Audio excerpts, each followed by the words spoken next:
पुराण। पुराण शब्द पुरा एवं अण शब्दों की संधि से उत्पन्न हुआ है, जिसका शाब्दिक अर्थ है पुराना अथवा प्राचीन। पुरा शब्द का अर्थ है अनागत एवं अतीत। अण शब्द का अर्थ है कहना या बताना, अर्थात जो प्राचीन काल अथवा पूर्व काल अथवा अतीत के तथ्यों, सिद्धांतों, शिक्षाओं, नीतियों, नियमों और घटनाओं का विस्तृत विवरण प्रस्तुत करे, वह है पुराण। सृष्टि के रचनाकर्ता ब्रह्मा जी ने सर्वप्रथम जिस प्राचीनतम धर्म ग्रंथ को प्रकट किया, उसे पुराण के नाम से जाना जाता है। इनकी रचना वेदों से पूर्व हुई थी, इसलिए ये पुराण प्राचीन अथवा पुरातन कहलाते। पुराण का अस्तित्व सृष्टि के प्रारंभ से है, इसलिए इन्हें सृष्टि के प्रथम और सबसे प्राचीनतम ग्रंथ होने का गौरव भी प्राप्त है। जिस प्रकार सूर्य प्रकाश का स्रोत है, उसी प्रकार पुराण को ज्ञान का स्रोत कहा जाता है। जहां सूर्य अपनी किरणों से रात्रि का अंधकार दूर कर चारों ओर उजाला कर देता है, वहीं पुराण ज्ञान रूपी किरणों से मनुष्य मन के अंधकार को दूर कर उसे सत्य के प्रकाश से सराबोर कर देते। यद्यपि पुराण अत्यंत प्राचीनतम ग्रंथ हैं, तथापि इनका ज्ञान और शिक्षाएं पुरानी नहीं हुई, बल्कि आज के संदर्भ में उनका महत्व और भी बढ़ गया। जब से जगत की सृष्टि हुई है, तब से यह जगत पुराणों के सिद्धांतों, शिक्षाओं और नीतियों पर आधारित है। प्राचीन काल से ही पुराण देवताओं, ऋषियों, मुनियों, मनुष्यों सभी का मार्गदर्शन करते आ रहे हैं।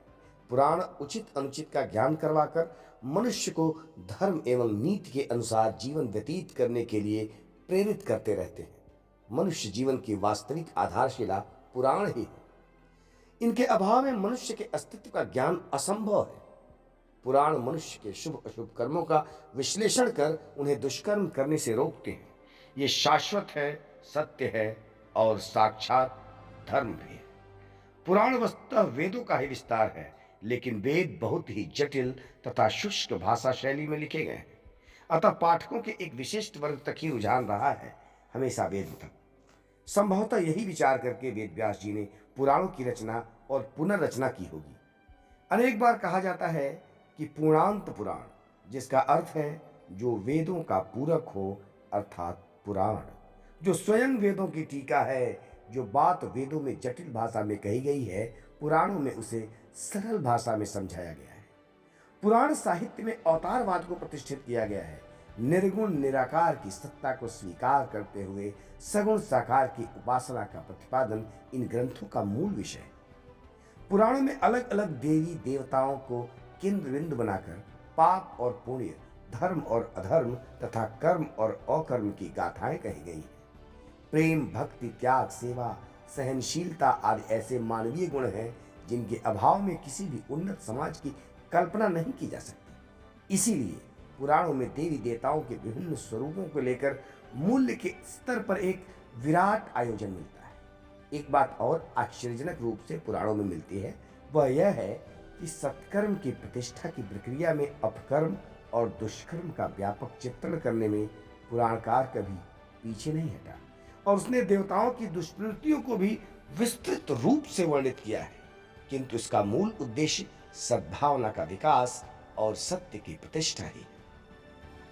पुराण प्राचीनतम धर्म ग्रंथ होने के साथ साथ ज्ञान, विवेक, बुद्धि और दिव्य प्रकाश के स्तंभ हैं।